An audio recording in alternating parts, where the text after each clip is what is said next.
नमस्कार दोस्तों, स्वागत है आपका हमारे YouTube चैनल जीके ट्रैकर पे। देखिए फ्रेंड्स, आज की वीडियो में हम बात करेंगे जो हमारी एक सीरीज है मंथली प्रतियोगिता दर्पण समसामयिकी सीरीज, जिसमें हम हर महीने की जो प्रतियोगिता दर्पण आती है उसके इंपॉर्टेंट करंट अफेयर्स के MCQs को यहाँ पर कवर करते हैं। केवल सेलेक्टेड और एग्जाम ओरिएंटेड क्वेश्चंस आपको यहाँ पर देखने को मिलते हैं। आज की वीडियो में हम लेटेस्ट प्रतियोगिता दर्पण जो मैगजीन है मई 2023 की, उसके समसामयिकी प्रश्नों को यहां पर कवर करेंगे। 2023 के हर महीने की प्रतियोगिता दर्पण के प्रश्नों को हमने यहां पर कवर किया है। आप उनको प्लेलिस्ट में जाके देख सकते हैं। कई सारे प्रश्न यहां से आपके पेपर में भी आए हैं। आप इन सभी को प्लेलिस्ट में जाके, उसका लिंक आपको डिस्क्रिप्शन में मिल जाएगा, आप इनको वॉच कर सकते हैं। तो चलिए दोस्तों, आज की वीडियो को शुरू करते हैं। आज का हमारा पहला क्वेश्चन है, मार्च 2023 में संपन्न हुए महिला प्रीमियर लीग 2023 का टाइटल स्पॉन्सर कौन था? तो WPL यहां पर शुरू हुआ है, IPL की तर्ज पर BCCI ने करवाया है। इसका पहला विजेता है मुंबई इंडियंस। मुंबई इंडियंस की जो महिला टीम है उसने पहला सीजन यहां पर जीत लिया। इसका जो टाइटल स्पॉन्सर है वो है आपका टाटा। जो आपका पुरुषों का IPL है और महिलाओं का WPL है, दोनों में स्पॉन्सर कौन है? टाटा। ठीक है, नेक्स्ट है, प्रधानमंत्री उज्ज्वला योजना के लाभार्थियों को 2023-24 के दौरान कितने रुपए प्रति गैस सिलेंडर की सब्सिडी प्रदान करने का निर्णय सरकार ने मार्च 2023 में लिया है? तो देखिए, प्रतियोगिता दर्पण आपकी भले ही ये मई 2023 की आई है, ये सबसे लेटेस्ट वाली है, लेकिन इसमें आपको मार्च और अप्रैल की जो घटनाक्रम है उनकी जानकारियां मिलती हैं। जैसे जो जून की आएगी उसमें आपको अप्रैल और मई का मिलेगा, तो इसमें आपने कंफ्यूजन नहीं होना है कि मई 2023 की है, क्वेश्चन आपके मार्च अप्रैल के हैं। ठीक है, ये आपकी ऐसे ही आती है जो मंथली मैगजीन्स होती हैं। अगर हम बात करते हैं प्रधानमंत्री उज्ज्वला योजना के लाभार्थियों को कितने रुपए सब्सिडी यहां पर देने का फैसला किया है सरकार ने 23-24 के दौरान, यह है 200 रुपए सब्सिडी। ठीक है, यानी जो नॉर्मल सिलेंडर है आपका 1100-1200 रुपए का, जो उज्ज्वला वाला आपका सिलेंडर है वो 200 रुपए कम में आपको मिलेगा। ठीक है, नेक्स्ट है, न्यू डेवलपमेंट बैंक नाम के विकास बैंक की स्थापना निम्नलिखित में से किस समूह के सदस्यों के द्वारा की गई है? NDP की बात हो रही है, न्यू डेवलपमेंट बैंक। यह गठित हुआ था 2014 में और इसने काम करना शुरू किया 2015 में। और किस संस्था ने इसको बनाया था? इसे बनाया था ब्रिक्स ने। जो ब्रिक्स का बैंक है, मुख्य बैंक, वो है आपका न्यू डेवलपमेंट बैंक। अब क्योंकि इसको ब्रिक्स वालों ने बनाया है, इसीलिए इसको ब्रिक्स बैंक भी कहते हैं। इसको भी आपने याद रखना है। ठीक है, 2014 में बना था, 15 से काम इसने शुरू किया है। इंपॉर्टेंट क्यों है? करंट अफेयर्स के लिए चर्चा में क्यों है? इसलिए है, नया अध्यक्ष बना है। न्यू डेवलपमेंट बैंक के अध्यक्ष पद पर निम्नलिखित में से किसकी नियुक्ति की गई है? तो मार्च 2023 में किसको नियुक्त किया गया है? डिल्मा रूसेफ को नियुक्त किया गया है। अब डिल्मा रूसेफ कोई साधारण व्यक्ति नहीं है, ये आपकी ब्राजील की हैं और ब्राजील की पूर्व राष्ट्रपति हैं। ठीक है, तो ब्राजील की जो पूर्व राष्ट्रपति हैं उनको NDB का अध्यक्ष यहां पर नियुक्त कर दिया गया है। ठीक है, ब्रिक्स बैंक जिसको बोला जाता है, इसके पहले अध्यक्ष कौन थे? इसके पहले अध्यक्ष थे KV कामत। ठीक है, जो भारतीय थे। वर्ष 2023 में भारत में होने वाले G20 शिखर सम्मेलन के सिलसिले में निम्नलिखित में से किस जिले में G20 शेरपा सम्मेलन मार्च 2023 में आयोजित हुआ? तो यह हुआ कोट्टायम जिले में। कोट्टायम जिला आपके केरल में पड़ता है। राज्य भी याद करना है और जिला भी। G20 से संबंधित मामलों के लिए भारत के शेरपा कौन हैं? तो भारत के शेरपा 2-3 बार हम करंट अफेयर में इसको कवर कर चुके हैं, काफी इंपॉर्टेंट व्यक्ति हैं, अमिताभ कांत। ठीक है, ये G20 के लिए भारत के शेरपा हैं। दिसंबर 2022 के अंत में भारत पर बाह्य ऋण लगभग कितना था? तो 2022 के अंत तक भारत पर जो बाहरी लोन है वो कितने अरब डॉलर का है? 700 अरब डॉलर का यहां पर लोन है भारत के ऊपर, इसको याद रखना है। ठीक है, दिसंबर 2022 के अंत में GDP के प्रतिशत के रूप में भारत का बाह्य ऋण लगभग कितना प्रतिशत था? तो जो वो लोन है 700 अरब डॉलर, ये भारत की जीडीपी का कितना प्रतिशत है? ये आपका 19% है। ऑप्शन बी सही आंसर हो जाएगा। निम्नलिखित में से किस दिन को विश्व उपभोक्ता अधिकार दिवस के रूप में मनाया जाता है? तो विश्व उपभोक्ता अधिकार दिवस ये मनाया जाता है हर साल 15 मार्च को। ठीक है, नेक्स्ट है, और एक सबसे इंपॉर्टेंट रिपोर्ट आई है जहां से क्वेश्चन बनने के चांसेस बहुत ज्यादा हैं, क्योंकि एक तो इंडिया इसमें इन्वॉल्व है, दूसरा रैंकिंग से रिलेटेड है, और उत्तराखंड में आपको ज्यादातर क्वेश्चन ऐसे देखने को मिलते हैं जिसमें या तो आपकी रैंकिंग हो या इंडिया उसमें इन्वॉल्व हो, दोनों है इसमें। ठीक है, एक रिपोर्ट आई है, स्वीडन की एक संस्था है जिसका नाम है सिप्री। सिप्री की फुल फॉर्म होती है स्टॉकहोम इंटरनेशनल पीस इंस्टीट्यूट, ठीक है, रिसर्च इंस्टीट्यूट। इसने एक रिपोर्ट जारी करी है हथियारों की खरीद फरोख्त को लेकर के, बिक्री और उसके क्रय को लेकर के। विश्व में हथियारों की खरीद और बिक्री का अध्ययन करने वाली एक स्वीडिश संस्था सिप्री की वर्ष 2023 की ताजा रिपोर्ट के अनुसार 2018 से लेकर 22 तक, यानी कि जो 5 वर्ष का कार्यकाल है, इसमें विश्व में हथियारों का सबसे बड़ा निर्यातक राष्ट्र कौन सा रहा? तो सबसे ज्यादा हथियार बेचने वाला कौन रहा है? ये रहा है अमेरिका। ऑप्शन ए सही आंसर होगा। दुनिया में जितने हथियार बेचे जाते हैं उसमें 40% हिस्सेदारी किसकी है? अकेले अमेरिका की है। ठीक है, सिप्री रिपोर्ट के अनुसार विश्व में हथियारों का सबसे बड़ा आयातक 2018 से 22 के दौरान कौन रहा? देखिए, इससे पहले जो रिपोर्ट आई थी वो आई थी 2013 से लेकर 18 की, उसमें भी भारत सबसे बड़ा आयातक था, और जो नई रिपोर्ट आई है 2018 से लेकर 2022 तक की, इसमें भी सबसे बड़ा आयातक कौन है? ऑप्शन डी सही उत्तर होगा, भारत है। ठीक है, तो सबसे बड़ा निर्यातक अमेरिका है, सबसे बड़ा आयातक हथियारों का सिप्री रिपोर्ट के अनुसार भारत है। सिप्री की रिपोर्ट के अनुसार 2018 से 22 के दौरान अमेरिकी हथियारों का सबसे बड़ा क्रेता राष्ट्र कौन सा है? यानी अमेरिका से सबसे ज्यादा किसने खरीदे? तो इसमें भारत को टिक मत कर देना, अमेरिका से सबसे ज्यादा हथियार सऊदी अरब खरीदता है। भारत अपने सबसे ज्यादा हथियार रशिया से खरीदता है। ठीक है, तो रशिया भारत का सबसे बड़ा हथियार का बिक्री करने वाला है, जबकि अमेरिका किसको बेचता है? सबसे ज्यादा सऊदी अरब को बेचता है। ठीक है, सिप्री की रिपोर्ट के अनुसार 2018 से 22 के दौरान भारत ने हथियारों की सबसे ज्यादा खरीद किस देश से करी? अब ये क्वेश्चन इंपॉर्टेंट है।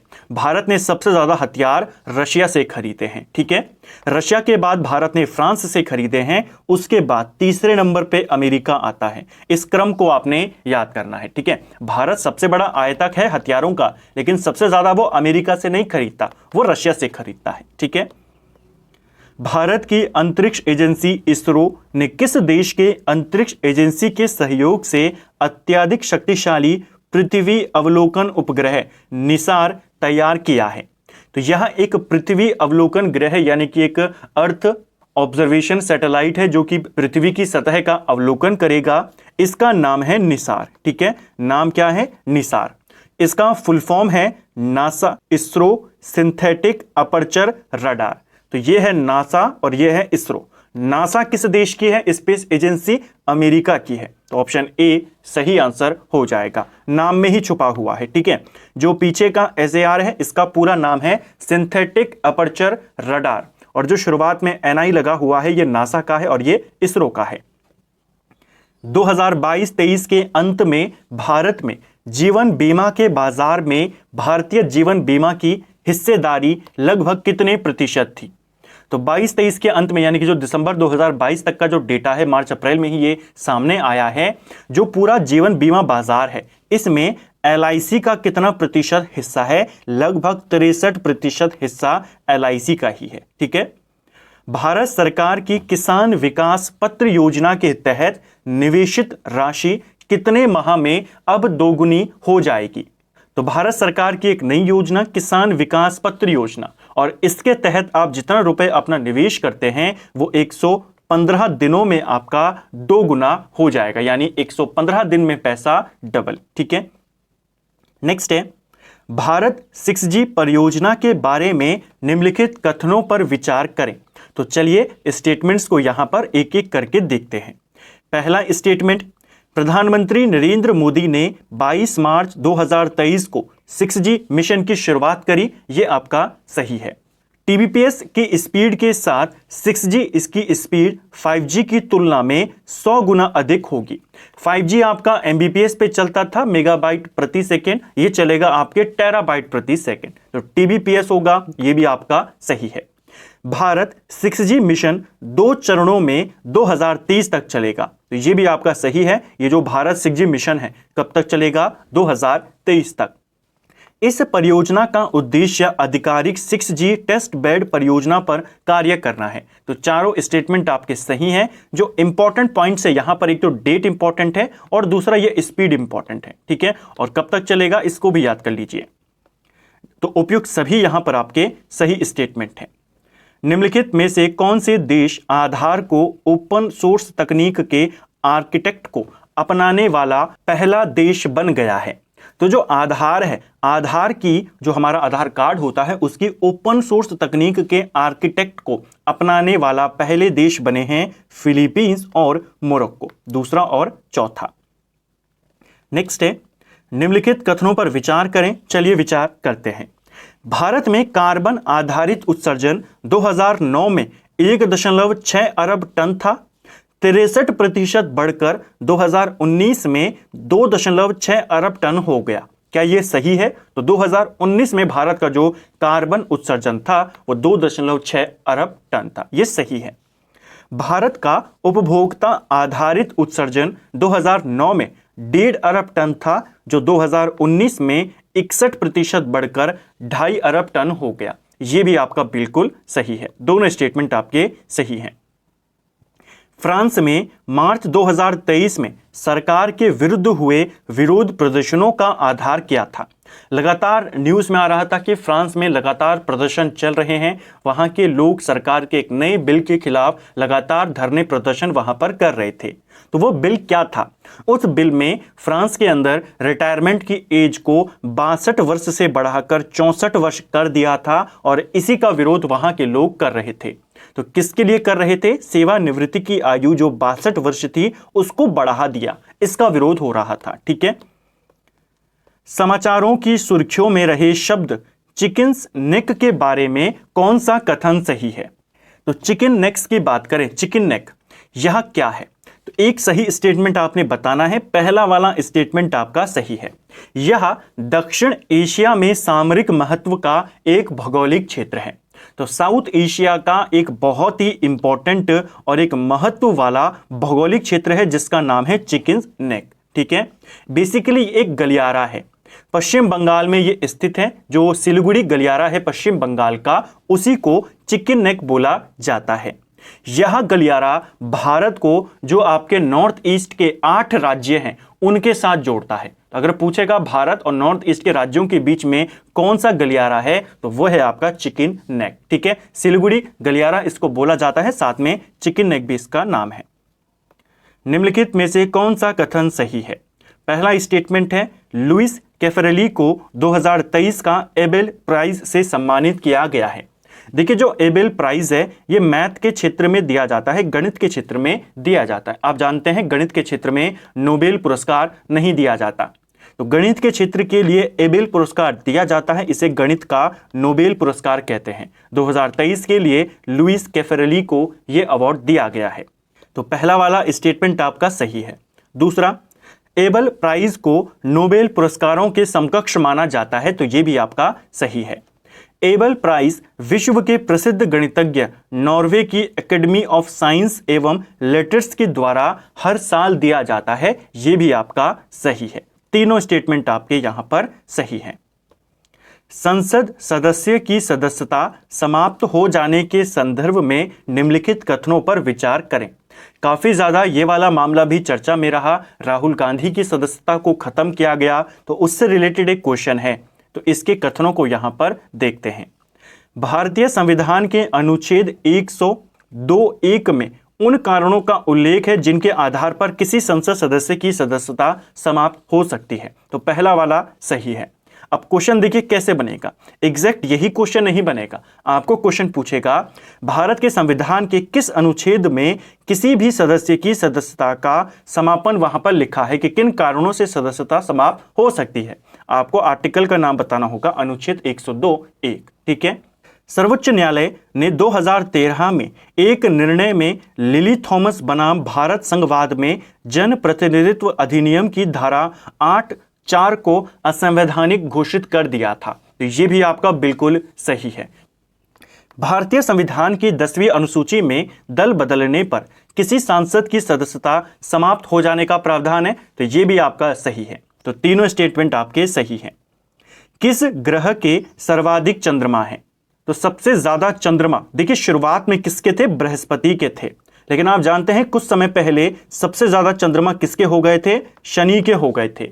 लेकिन अब बृहस्पति के 12 नए चंद्रमाओं की खोज हुई है, उपग्रहों की खोज हुई है। इसके उपग्रहों की संख्या अब बृहस्पति की 92 हो गई है और शनि की लगभग 80 के करीब है, 80-81 के करीब है। तो अब दोबारा से सबसे ज्यादा चंद्रमा किसके हैं? बृहस्पति के हैं, ठीक है। सर्वोच्च न्यायालय के एक निर्णय अनुसार भारत के मुख्य चुनाव आयुक्त और अन्य चुनाव आयुक्तों का चयन एक उच्च अधिकार प्राप्त समिति द्वारा किया जाएगा, जिसमें कौन शामिल होगा? काफी इंपॉर्टेंट क्वेश्चन है। सुप्रीम कोर्ट ने एक फैसला दिया कि जो भारत के चीफ इलेक्शन कमिश्नर होंगे और जो अन्य इलेक्शन कमिश्नर होते हैं उनकी नियुक्ति एक समिति करेगी। उस समिति में भारत के प्रधानमंत्री होंगे, भारत के मुख्य न्यायाधीश होंगे और लोकसभा में जो विरोधी दल के नेता होंगे। और अगर कोई विरोधी दल का नेता नहीं है तो लोकसभा में जो सबसे बड़ा दल होगा उसके नेता उसमें शामिल होंगे। तो ये 3 लोग शामिल होंगे जो इलेक्शन कमिश्नर को चुनेंगे। तो पहला, तीसरा और चौथा, ठीक है। ऑप्शन सी, ऑप्शन बी, ठीक है, पहला, तीसरा और चौथा। इंसाफ के सिपाही प्लेटफॉर्म किसके द्वारा लॉन्च किया गया है? यानी सोल्जर फॉर जस्टिस। इस प्लेटफॉर्म को लॉन्च किया है कपिल सिब्बल ने। ऑप्शन बी सही उत्तर होगा। समाचार की सुर्खियों में रहे हमजा यूसुफ के बारे में निम्नलिखित में से कौन सा कथन सही है? तो पहला स्टेटमेंट है हमजा यूसुफ को स्कॉटलैंड सरकार का प्रथम मंत्री नियुक्त किया गया है। यह आपका सही है। हमजा यूसुफ पाकिस्तानी मूल का स्कॉटलैंड का नागरिक है। यह भी सही है। प्रथम मंत्री स्कॉटलैंड सरकार का मुख्य होता है और यह स्कॉटलैंड सरकार का मुख्य बना है। तो तीनों स्टेटमेंट आपके सही हैं। निम्नलिखित में से किस जीव को कल्टीवेटर ऑफ फंगाई के रूप में जाना जाता है? तो कल्टीवेटर ऑफ फंगाई ये कहते हैं चींटी को। Option B. ऑपरेशन त्रिशूल निम्नलिखित में से किससे संबंधित है? तो एक नया ऑपरेशन लगातार पेपरों में पूछे जाते रहते हैं।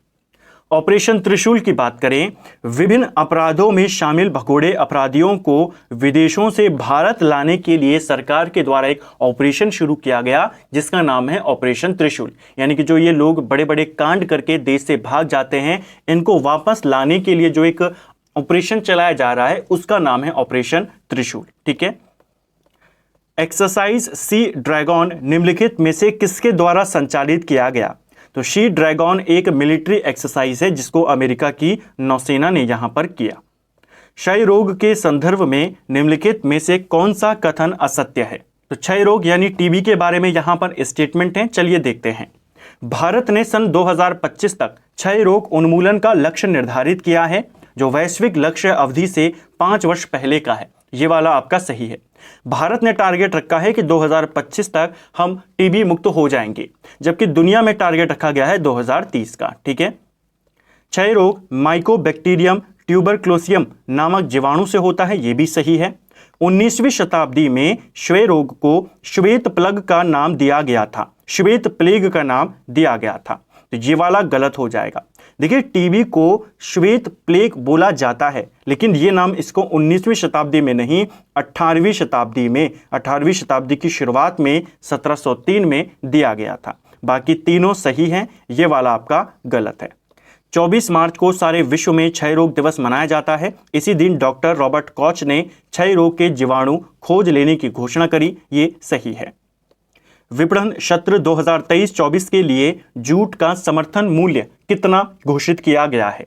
तो जूट का जो एमएसपी है, न्यूनतम समर्थन मूल्य कितना है, ये घोषित किया गया है 50-50 प्रति क्विंटल, यानी 5,050 रुपए प्रति क्विंटल। इसको याद करेंगे, ऐसे क्वेश्चन नंबर वाले क्वेश्चन ज्यादा बनते हैं। हालिया दिनों में भारतीय पुरातत्व सर्वेक्षण ने निम्नलिखित में से किस स्थान पर 1300 वर्ष पुराने स्तूप की खोज करी? तो 1300 साल पुराना एक स्तूप मिला है उड़ीसा में, जयपुर जनपद खनन क्षेत्र के मध्य में। जो उड़ीसा का जयपुर जनपद है, वहां से खनन के दौरान एक 1300 साल पुराना स्तूप बरामद हुआ है। समाचार की सुर्खियों में रहे सारस क्रेन के बारे में अग्रलिखित में से कौन सा कथन सत्य है? तो यूपी में काफी ज्यादा चर्चा में रहा सारस क्रेन। क्या इसके रिलेटेड यहां पर फैक्ट है, उनको देखते हैं। नम भूमियों में पाया जाने वाला सारस क्रेन उत्तर प्रदेश का राज्य पक्षी है, बिल्कुल सही है। सारस क्रेन विश्व का सर्वाधिक ऊंचाई वाला पक्षी है, जिसकी ऊंचाई 130 सेंटीमीटर तक होती है, ये भी सही है।